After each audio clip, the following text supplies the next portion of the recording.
잔디밭에 앉았는데 잔디밭에 앉은 것처럼 예수님도 그가 병자를 고치는 표적을 보고 몰려온 그 무리들과 함께 잔디밭에 앉으셨습니다. 그들을 다 잔디밭에 50명씩 100명씩 앉게 하셨습니다. 예수님께서 산 위에 앉으셨는데 거기에 잔디밭이 이렇게 한번 상상을 해보세요. 풀이 많았더라. 그래서 이렇게 앉았겠죠. 우리는 참 편하게 테이블도 펴고 의자도 펴고 이렇게 하면서 앉았는데 그 사람들은 어떻게 앉았을까요? 뭐 돗자리 같은 게 있었을까요? 모르겠어요. 잘 모르겠는데 어쨌든 의자나 테이블에 앉지 않고 그냥 바닥에 풀밭에 앉았겠죠. 그리고 수많은 사람들을 예수님께서는 보리떡 5개 그리고 물고기 2마리를 가지고 다 배부르게 먹게 하셨습니다. 오늘 우리가 먹어야 되기 때문에 먹는 얘기를 좀 제가 하려고 합니다. 그리고 남은 조각을 12바구니에 차게 남게 거두게까지 했었습니다. 제가 이 말씀을 묵상하면서 한번 생각을 해봤어요. 왜 그 수많은 음식들이 있는데 그 가운데에서 예수님께서 표적을 보여주셨던 음식이 하필이면 보리떡일까? 하필이면 물고기일까? 생각을 해봤습니다. 요즘에 보리하고 밀하고 가격을 비교해보면 어떨까요? 요즘에는 보리가 참 귀해졌어요. 그래가지고 밀하고 보리하고 거의 찾아보면 가격이 똑같습니다. 근데 옛날에는 밀이 훨씬 더 고급 재료였겠죠. 그런데 왜 하필 물고기를 그 자리에 런치박스에 가지고 왔을까 이런 생각이 듭니다. 그 아이가 우리가 알라스카에서 많이 먹는 생선이 뭐예요? 연어도 먹고 또 오늘 아마 고등어가 준비되어 있나요? 예, 고등어도 이렇게 먹고 그럴 텐데 그곳이 어디였어요? 갈릴리 바닷가였잖아요. 그렇기 때문에 그 갈릴리 바닷가에서 나오는 고기를 먹었겠다 이렇게 우리가 쉽게 생각해 볼 수가 있습니다. 그런데 제가 여기서 강조하고 싶은 게 뭐냐면 그 아이가 가져왔던 물고기가 연어가 보통 한 사람들이 저는 직접 잡아본 적은 없는데 이렇게 찍은 거 보면 한 이 정도 되더라고요. 킹세몬 한 이 정도 됩니까? 네. 예, 그리고 이렇게 안고 찍는 사진을 많이 이렇게 사람들이 찍는데 그런 고기가 아니었던 거예요. 고등어같이 이렇게 빤빤한 이만한 고기가 아니었던 거죠. 물고기를 나타내는 신약성서 단어가 2개가 있어요. 근데 첫 번째 단어는 익투스라는 단어예요. 익투스라는 그 단어는 5글자로 되어 있는데요. 그 5글자가 되게 중요합니다. 왜냐하면 그 I, X, 그 다음에 이렇게 뭐라고 그래요? T, U, S. 영어로 하면 그런데 그게 뭘 상징하냐면 예수 그리스도 하나님의 아들 구원자. 그걸 이제 각 글자가 상징을 해요. 그 옛날에 그 로마 시대에 예수 그리스도를 믿는 사람들이 핍박을 당할 때 우리는 그리스도인이라는 걸 보여주기 위해서 어떤 걸 보여주냐면 물고기 상징을 보여줬어요. 자기들만 아는. 왜냐하면 그 글자를 보면 이게 물고기구나. 물고기 안에 있는 바로 예수 그리스도 구원자라는 것을 예수님을 믿는 무리라는 것을 보여주기 때문에 물고기를 보여줬습니다. 그런데 그 물고기라는 익투스라는 단어는 보통 우리가 먹는 그런 큰 물고기를 말해요. 근데 여기서 물고기라고 할 때 우리가 읽은 요한복음 6장에서 물고기를 할 때는 익투스라는 단어를 쓰지 않고요. 다른 단어를 쓰는데 그 2번째 단어가 옵사리온이라는 그런 헬라어 단어입니다. 그런데 그것은 어떤 물고기냐면 작은 물고기예요. 작은 물고기. 어떤 작은 물고기? 가장 우리가 생각할 때 작은 물고기가 뭐가 있습니까? 예? 붕어? 예, 붕어도 있고 우리 자주 먹는 그런 거 있잖아요. 멸치를 좀 생각해 보면 좋겠어요. 멸치를 왜 멸치라고 부를까요? 멸치가 한자어잖아요. 근데 멸치가 어떤 멸자일까요? 멸자가 우리가 멸시하다라는 그 단어 있잖아요. 멸시하다. 그 멸치예요.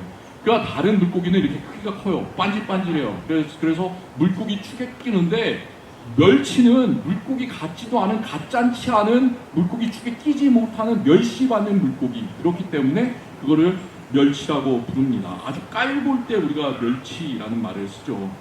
그런데 요한복음 6장에서 그 아이가 가지고 왔던 물고기는 큰 물고기 주스가 아니라 작은 옵사리온이라는 그런 물고기였던 거예요. 그런 물고기 2개. 그걸 그 도시락에다가 물고기 2개는 아주 양념으로 조그맣게 이렇게 먹으려고 갖고 왔겠죠. 그렇게 상상을 해볼 수가 있는데 그것을 어떻게 수많은 사람들이 제대로 먹을 수 있겠단 말입니까? 생각을 해보세요. 제가 그 캘리포니아에서 청년부를 지도할 때 그 중에 역사를 전공하던 한 학생이 있었어요. 근데 이 학생이 중국 역사에 대해서 이제 전공을 하는데 고대 역사, 옛날 뭐 춘추 전국시대 그 역사를 전공을 하고 있었습니다. 그런데 이 친구는 중국 역사뿐만이 아니라 다른 그런 서양 고대 역사에도 관심이 많았어요. 하루는 그때가 참 팬데믹 이제 코로나 바이러스 중간이었을 텐데 예배도 이렇게 밖에서 드리고 또 밖에서 모임을 갖고 그럴 때였습니다. 근데 이 친구가 자기가 유튜브에서 봤다는 거예요. 그러면서 유튜브에서 본 옛날 음식을 하나 갖고 왔어요. 유튜브에서 레시피를 보고 자기가 직접 만들었다고요. 그런데 그게 어떤 그 음식이냐면 우리나라에서도 생선으로 만든 젓갈이 상당히 많이 있잖아요. 명란젓, 창란젓, 멸치, 액젓 뭐 몇 개 있습니까? 뭐 한 50개 있나요? 젓갈 종류가? 그런데 그게 요즘에 우리나라에서만 만든 게 아니라 옛날 로마 시대에도 그런 젓갈이 있었던 모양이에요. 작은 멸치로 만든 소스 종류를 하나 갖고 왔는데 그 이름이 뭐냐면 가룸이라는 거예요. 가룸. 들어보셨어요 혹시? 가룸이라고? 예. 그래가지고 그거를 저한테 한번 먹어보라고 이렇게 갖고 왔습니다. 그 가룸을 만드는 방법이 상당히 간단합니다. 어떻게 만드냐면 소금하고 그 다음에 멸치하고 이렇게 섞어요. 그래가지고 물을 이렇게 붓고 나서 그 다음에 3개월 동안 햇빛에다가 그냥 말리면 돼요. 그러면 그 가룸이라는 일종의 그 멸치 액젓이 되는데 우리가 먹는 멸치 액젓, 엔초비 소스 이런 거랑 약간 틀립니다.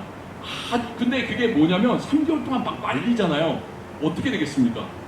썩는 냄새가 막 진동을 하는 거예요. 예, 썩는 냄새가. 그런데 사람들이 왜 그걸 만들었나? 가난한 사람이든지 뭐 부자이든지 그 당시에 그 가룸이라는 그 멸치젓을 만들었다고 해요. 그 이유는 뭐냐면 그 당시에 그 생선을 오랫동안 보관할 수 있는 방법이 없잖아요. 그렇기 때문에 그렇게 발효를 시켜가지고 그 멸치 액젓 같이 그렇게 만든 다음에 그것을 어떻게 먹었냐면 소스로 만들어가지고 빵에다가 이렇게 찍어서 먹었다고 그렇게 합니다. 예수님께서 어떻게 이 물고기와 보리떡을 주셨는지는 잘 모르겠어요. 그리고 얼마나 크기가 컸는지 떡이 이만했던지 우리가 이만했던지 알 수가 없습니다. 성경에서 말씀하지 않기 때문에. 그런데 그 당시의 음식 문화와 또 예수님 주변에 모였던 많은 사람들의 그 낮은 사회적 위치를 우리가 생각해 보면 그 보리떡이든지 물고기든지 별로 맛이 없는 그냥 좀 대단한 음식이 아니었다라고 생각을 해볼 수가 있을 것 같습니다. 예수님께서 5,000명을 먹일 때 그 5,000명을 먹이셨던 그 표적을 보여주셨던 때가 예수님 유대인의 명절이 가까워온 6월절이 가까워온 그런 때였습니다. 6월절이 언제냐면 하나님께서 애굽에서 노예 생활하면서 고생하던 그 백성들을 10가지 재앙을 통해서 그리고 마지막 장자의 죽음을 통해서 건져주심을 기억하는 절기예요. 그래서 애굽 사람들에게는 그 하나님의 재앙이 왔는데 하나님의 그 재앙들이 이스라엘 백성들에게는 건너갔다, 뛰어넘었다. 그래서 6월절, 뛰어넘는다. 추월이라는 말을 하잖아요. 추월. 그래서 뛰어넘었다. 우리는 그런 해를 당하지 않았다. 패스 오버라고 영어로는 얘기하잖아요. 뛰어넘었다. 그래서 그 절기를 기념하는 날입니다. 그런데 6월절에 사람들은 뭘 생각하냐면 사람들은 항상 높은 사람들을 바라봐요. 그래서 하나님께서 세워주셔서 자기들을 그 애굽에서 탈출하게 해준 지도자 모세를 기억을 했습니다. 이 모세의 모습과 6월절에 이 기적을 베푸신 예수님의 모습과 우리가 비교를 해볼 수가 있어요. 모세는 하나님께서 주신 계명을 받기 위해서 하나님의 산, 신의 산에 올라갔습니다. 이 장면에서 예수님께서 우리를 먹이신 장면에서 예수님도 산에 오르셨어요. 높은 곳에 앉으신 다음에 거기서 모인 5,000명의 그리고 수만 명이죠. 사실은 그 수만 명의 그 우리를 먹이는 표적을 행하셨습니다. 모세는 출애굽기 16장에서 하늘에 떨어진 만나를 백성들에게 다 거두라고 했습니다. 그래서 먹였어요. 그런데 예수님께서도 요한복음 6장에서 적은 떡과 물고기도 수많은 사람들을 다 먹이셨습니다.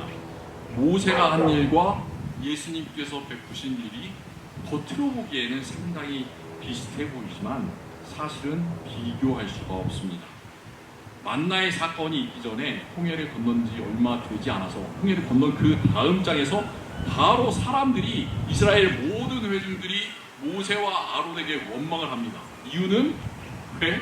먹을 것이 없다고, 배고파서 죽겠다고, 우리가 좀 저 애국 땅에서 원래 있었으면 고기도 뜯어먹고 참 잘 살 텐데 왜 우리를 이 광야로 불러내서 우리를 여기서 죽게 합니까? 이렇게 막 욕을 하면서 이제 지도자들을 그렇게 비판을 하는 거죠.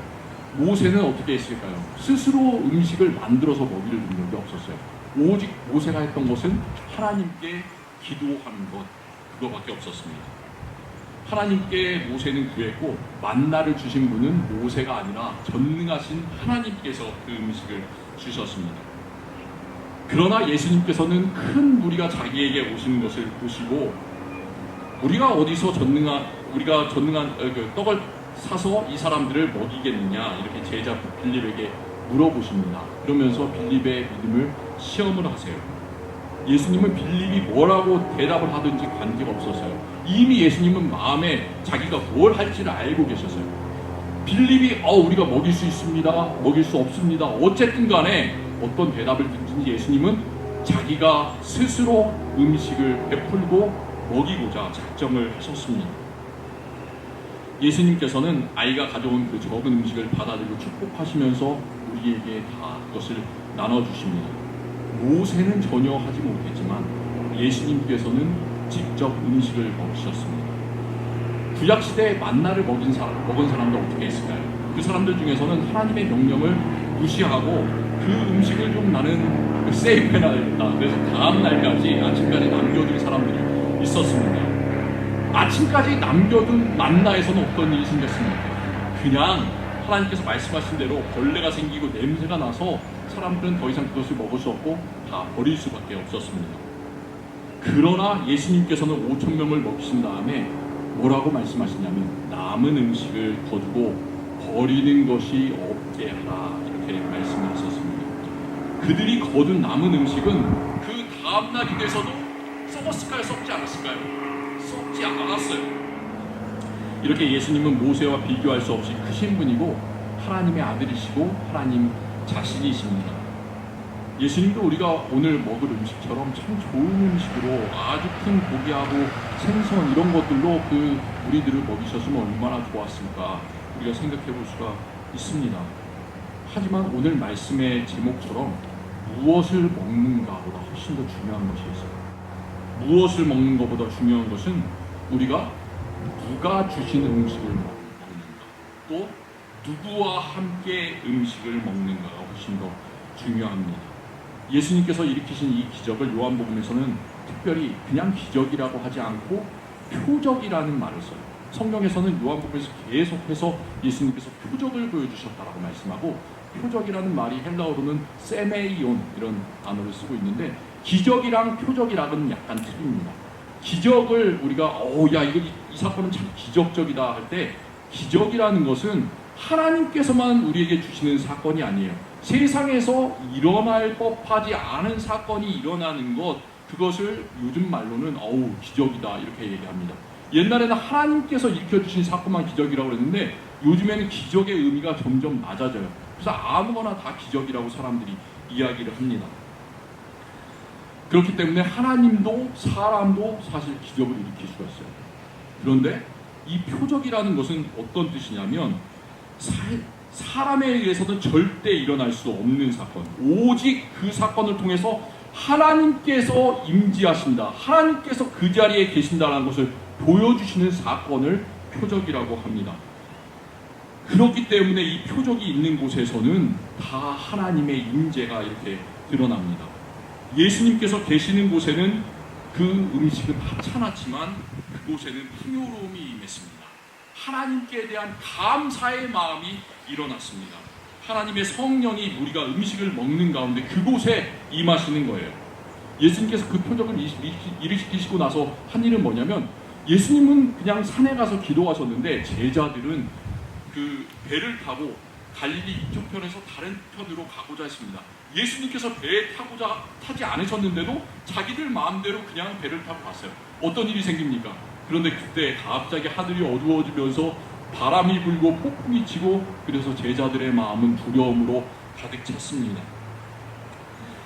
그때 큰 바람과 파도가 일어나서 제자들이 두려워할 때 예수님께서는 물 위로 걸어서 그 두려워하는 제자들에게 오십니다. 그러면서 예수님께서 하신 말씀 기억하세요? 예수님께서는 내니 두려워하지 말라 이렇게 말씀하셨습니다. 예수님께서 5,000명을 먹이신 사건도 표적이지만 예수님께서 그 다음에 오셔서 제자들에게 나니 두려워하지 말아라 그렇게 말씀하신 것도 예수님의 표적입니다. 왜냐하면 하나님의 임재가 드러나는 그런 사건이기 때문입니다. 그때 그들은 어떻게 했습니까? 이제는 그 두려움으로 가득 차 있던 마음이 감사의 마음으로 바뀝니다. 기쁨으로 예수님을 그 배우 영접했고 그들은 가려던 곳으로 무사히 건너갈 수 있게 되었습니다.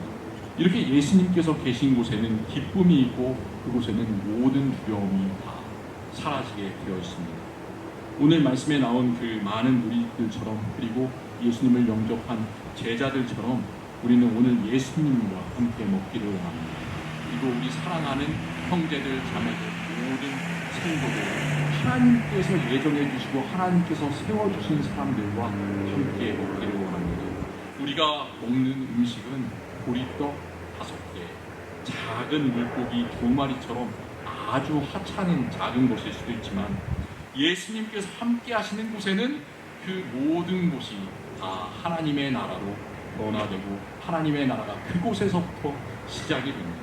그리고 영원토록 예수 그리스도께서 우리의 삶을 기쁨과 나눔과 감사와 찬양으로 가득 채워주시기를 간절히 바랍니다. 기도하겠습니다. 하나님 참 감사합니다. 오늘 이 귀한 날 주셔서 우리가 야외에서 예배하게 하시고 제자들이 그리고 예수님께서 먹이셨던 많은 무리들이 풀밭에 앉아서 그 작은 예수님께서 주셨던 음식을 풍성하게 먹었던 것처럼 우리도 함께 교제할 수 있도록 하시니 감사합니다. 우리가 먹고 마실 때 그것이 단지 우리의 배를 불리는 육의 양식뿐만이 아니라 영의 양식이 되게 하여 주시옵소서. 무엇보다도 우리가 생명의 떡인 예수 그리스도 한 분만 따라가게 하여 주시옵소서. 예수님께서 함께 하시는 곳에 기쁨과 감사와 찬양이 넘치게 하여 주시옵소서. 이 시간 주님께서 우리와 함께 하여 주시고 이 모든 공간과 시간을 예수 그리스도의 영으로 가득 채워 주시옵소서. 예수 그리스도의 이름으로 기도합니다. 아멘.